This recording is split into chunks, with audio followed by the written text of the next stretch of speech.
بسم اللہ الرحمن الرحیم۔ آخرت میں اللہ منکرین آخرت پر کس طرح حجت قائم کرے گا؟ فہرست موضوعات تفہیم القرآن جلد سوم،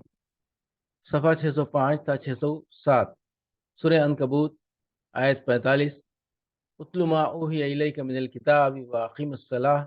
ان الصلاۃ تنہی عن الفحشاء والمنکر ولذکر اللہ اکبر واللہ یعلم ما تصنعون۔ اے نبی، تلاوت کرو اس کتاب کی جو تمہاری طرف وحی کے ذریعے سے بھیجی گئی ہے، اور نماز قائم کرو، یقیناً نماز فحش اور برے کاموں سے روکتی ہے، اور اللہ کا ذکر اس سے بھی زیادہ بڑی چیز ہے۔ اللہ جانتا ہے جو کچھ تم لوگ کرتے ہو۔ یقیناً نماز فحش اور برے کاموں سے روکتی ہے۔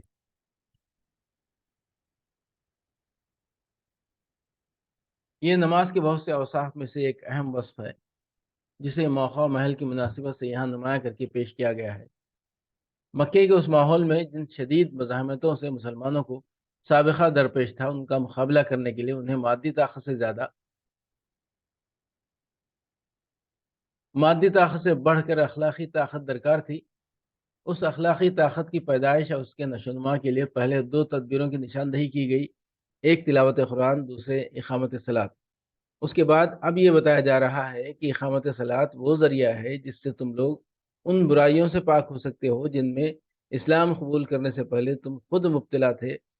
اور جن میں تمہارے گرد و پیش اہل عرب کی اور عرب سے باہر کی جاہلی سوسائٹی اس وقت مبتلا ہے۔ غور کیا جائے تو یہ بات بآسانی سمجھ میں آ سکتی ہے کہ اس موقع پر نماز کے اس خاص فائدے کا ذکر کیوں کیا گیا ہے۔ ظاہر ہے کہ اخلاقی برائیوں سے پاک ہونا اپنے اندر صرف اتنا ہی فائدہ نہیں رکھتا کہ یہ بجائے خود ان لوگوں کے لیے دنیا و آخرت میں نافع ہے جنہیں یہ پاکیزگی حاصل ہو، بلکہ اس کا لازمی فائدہ یہ بھی ہے کہ اس سے ان کو ان سب لوگوں پر زبردست برتری حاصل ہو جاتی ہے جو طرح طرح کی اخلاقی برائیوں میں مبتلا ہوں، اور جاہلیت کے اس ناپاک نظام کو جو ان برائیوں کو پرورش کرتا ہے برقرار رکھنے کے لیے ان پاکیزہ انسانوں کے مقابلے میں ایڑی چوٹی کا زور لگا رہے ہوں۔ فحشاء اور منکر کا اطلاق جن برائیوں پر ہوتا ہے انہیں انسان کی فطرت برا جانتی ہے، اور ہمیشہ سے ہر قوم اور ہر معاشرے کے لوگ، خواہ وہ عملاً کیسے ہی بگڑے ہوئے ہوں، اصولاً ان کو برا ہی سمجھتے رہے ہیں۔ نزول قرآن کے وقت عرب کا معاشرہ بھی اس عام کلیے سے مستثنیٰ نہ تھا۔ اس معاشرے کے لوگ بھی اخلاق کی معروف خوبیوں اور برائیوں سے واقف تھے، بدی کے مقابلے میں نیکی کی قدر پہچانتے تھے، اور شاید ہی ان کے اندر کوئی ایسا شخص ہو جو برائی کو بھلائی سمجھتا ہو یا بھلائی کو بری نگاہ سے دیکھتا ہو۔ اس حالت میں اس بگڑے ہوئے معاشرے کے اندر کسی ایسی تحریک کا اٹھنا جس سے وابستہ ہوتے ہی اسی معاشرے کے افراد اخلاقی طور پر بدل جائیں اور اپنی سیرت و کردار میں اپنے ہم عصروں سے نمایاں طور پر بلند ہو جائیں، لامحالہ اپنا اثر کیے بغیر نہ رہ سکتا تھا۔ ممکن نہ تھا کہ عرب کے عام لوگ برائیوں کو مٹانے والی اور نیک اور پاکیزہ انسان بنانے والی اس تحریک کا اخلاقی وزن محسوس نہ کرتے، اور اس کے مقابلے میں محض جاہلی تعصبات کے کھوکھلے نعروں کی بنا پر ان لوگوں کا ساتھ دیے چلے جاتے جو خود اخلاقی برائیوں میں مبتلا تھے اور جاہلیت کے اس نظام کو قائم رکھنے کے لیے لڑ رہے تھے جو ان برائیوں کو صدیوں سے پرورش کر رہا تھا۔ یہی وجہ ہے کہ قرآن نے اس موقع پر مسلمانوں کو مادی وسائل اور طاقتیں فراہم کرنے کے بجائے نماز قائم کرنے کی تلقین کی، تاکہ یہ مٹھی بھر انسان اخلاق کی وہ طاقت اپنے اندر پیدا کر لیں جو لوگوں کے دل جیت لے اور تیر و تفنگ کے بغیر دشمنوں کو شکست دے دے۔ نماز کی یہ خوبی جو اس آیت میں بیان کی گئی ہے اس کے دو پہلو ہیں۔ ایک اس کا وصف لازم ہے، یعنی یہ کہ وہ فحشاء اور منکر سے روکتی ہے، اور دوسرا اس کا وصف مطلوب، یعنی یہ کہ اس کا پڑھنے والا واقعی فحشاء اور منکر سے رک جائے۔ جہاں تک روکنے کا تعلق ہے، نماز لازماً یہ کام کرتی ہے۔ جو شخص بھی نماز کی نوعیت پر ذرا سا غور کرے گا وہ تسلیم کرے گا کہ انسان کو برائیوں سے روکنے کے لیے جتنے بریک بھی لگانے ممکن ہیں، ان میں سب سے زیادہ کارگر بریک نماز ہی ہو سکتی ہے۔ آخر اس سے بڑھ کر مؤثر معنی اور کیا ہو سکتا ہے کہ آدمی کو ہر روز دن میں 5 وقت خدا کی یاد کے لیے بلایا جائے، اور اس کے ذہن میں یہ بات تازہ کی جائے کہ تو اس دنیا میں آزاد و خود مختار نہیں ہے بلکہ خدا کا بندہ ہے، اور تیرا خدا وہ ہے جو تیرے کھلے اور چھپے تمام اعمال سے، حتیٰ کہ تیرے دل کے ارادوں اور نیتوں تک سے واقف ہے، اور ایک وقت ضرور ایسا آنا ہے جب تجھے اس خدا کے سامنے پیش ہو کر اپنے اعمال کی جواب دہی کرنی ہوگی۔ پھر اس یاد دہانی پر بھی اکتفا نہ کی جائے، بلکہ آدمی کو عملاً ہر نماز کے وقت اس بات کی مشق کرائی جاتی رہے کہ وہ چھپ کر بھی اپنے خدا کے کسی حکم کی خلاف ورزی نہ کرے۔ نماز کے لیے اٹھنے کے وقت سے لے کر نماز ختم کرنے تک مسلسل آدمی کو وہ کام کرنے پڑتے ہیں جن میں اس کے اور خدا کے سوا کوئی تیسری ہستی یہ جاننے والی نہیں ہو سکتی کہ اس شخص نے خدا کے قانون کی پابندی کی ہے یا اسے توڑ دیا ہے۔ مثلا اگر آدمی کا وضو ساخت ہو چکا ہو اور وہ نماز پڑھنے کھڑا ہو جائے تو اس کے اور خدا کے سوا آخر کسے معلوم ہو سکتا ہے کہ وہ وضو سے نہیں ہے؟ اگر آدمی نماز کی نیت ہی نہ کرے اور بظاہر رکوع و سجود اور قیام و قعود کرتے ہوئے اذکار نماز پڑھنے کے بجائے خاموشی کے ساتھ غزلیں پڑھتا رہے تو اس کے اور خدا کے سوا کس پر یہ راز فاش ہو سکتا ہے کہ اس نے دراصل نماز نہیں پڑھی ہے؟ اس کے باوجود جب آدمی جسم اور لباس کی طہارت سے لے کر نماز کے ارکان اور اذکار تک قانون خداوندی کی تمام شرائط کے مطابق ہر روز 5 وقت نماز ادا کرتا ہے تو اس کے معنی یہ ہے کہ اس نماز کے ذریعے سے روزانہ کئی بار اس کے ضمیر میں زندگی پیدا کی جا رہی ہے، اس میں ذمہ داری کا احساس بیدار کیا جا رہا ہے، اسے فرض شناس انسان بنایا جا رہا ہے، اور اس کو عملاً اس بات کی مشق کرائی جا رہی ہے کہ وہ خود اپنے جذبہ اطاعت کے زیر اثر خفیہ اور علانیہ ہر حال میں اس قانون کی پابندی کرے جس پر وہ ایمان لایا ہے، خواہ خارج میں اس سے پابندی کرانے والی کوئی طاقت موجود ہو یا نہ ہو، اور خواہ دنیا کے لوگوں کو اس کے عمل کا حال معلوم ہو یا نہ ہو۔ اس لحاظ سے دیکھا جائے تو یہ ماننے کے سوا چارہ نہیں کہ نماز صرف یہی نہیں کہ آدمی کو فحشا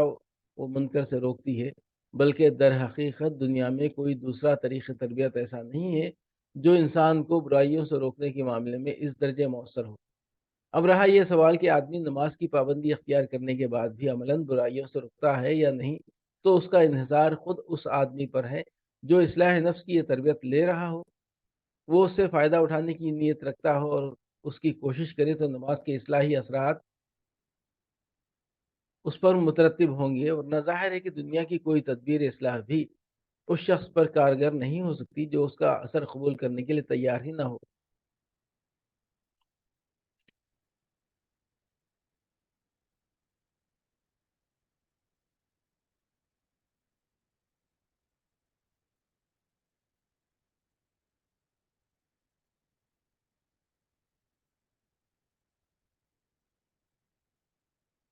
یا جان بوجھ کر اس کی تاثیر کو دفع کرتا رہے۔ اس کی مثال ایسی ہے جسے غذا کی لازمی خاصیت بدن کا تغذیہ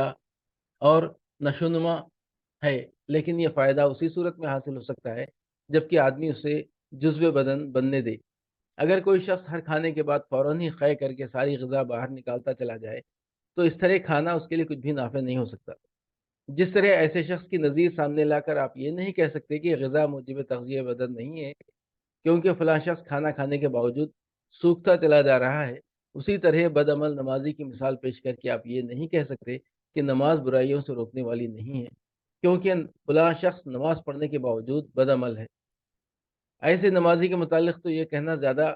صحیح ہے کہ وہ در حقیقت نماز نہیں پڑھتا، جیسے کھانا کھا کر قے کر دینے کے متعلق یہ کہنا زیادہ صحیح ہے کہ وہ در حقیقت کھانا نہیں کھاتا۔ ٹھیک یہی بات ہے جو متعدد احادیث میں نبی صلی اللہ علیہ وسلم اور بعض اکابر صحابہ و تابعین سے مروی ہوئی ہے۔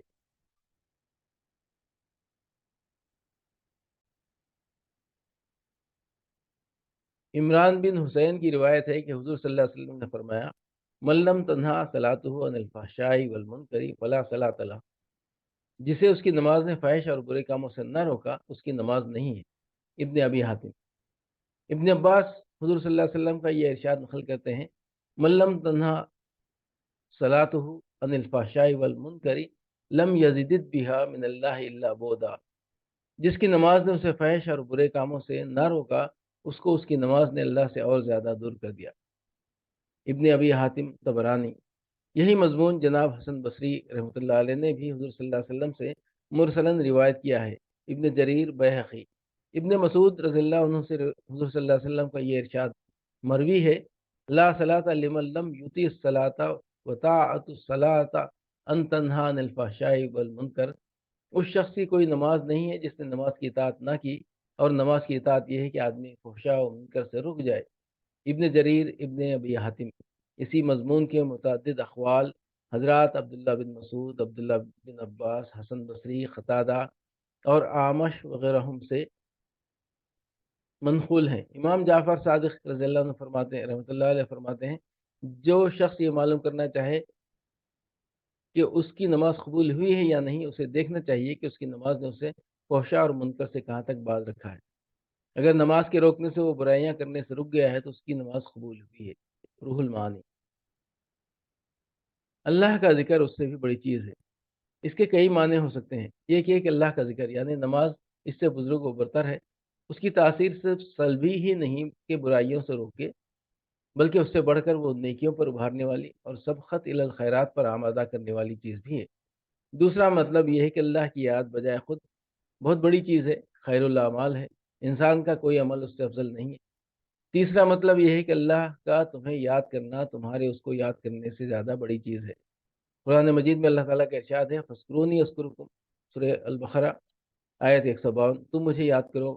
میں تمہیں یاد کروں گا۔ بس جب بندہ نماز میں اللہ کو یاد کرے گا تو لامحالہ اللہ بھی اس کو یاد کرے گا، اور یہ فضیلت کہ اللہ کسی بندے کو یاد کرے، اس سے بزرگ تر ہے کہ بندہ اللہ کو یاد کرے۔ ان تین مطالب کے علاوہ ایک اور لطیف مطلب یہ بھی ہے کہ جسے حضرت ابو الدرداء رضی اللہ عنہ کی اہلیہ محترمہ نے بیان کیا ہے کہ اللہ تعالیٰ کی یاد نماز تک محدود نہیں ہے، بلکہ اس کا دائرہ اس سے بہت زیادہ وسیع ہے۔ جب آدمی روزے رکھتا ہے یا زکوٰۃ دیتا ہے یا کوئی نیک کام کرتا ہے تو لامحالہ اللہ کو یاد ہی کرتا ہے، تبھی تو اس سے وہ عمل نیک صادر ہوتا ہے۔ اسی طرح جب آدمی کسی برائی کے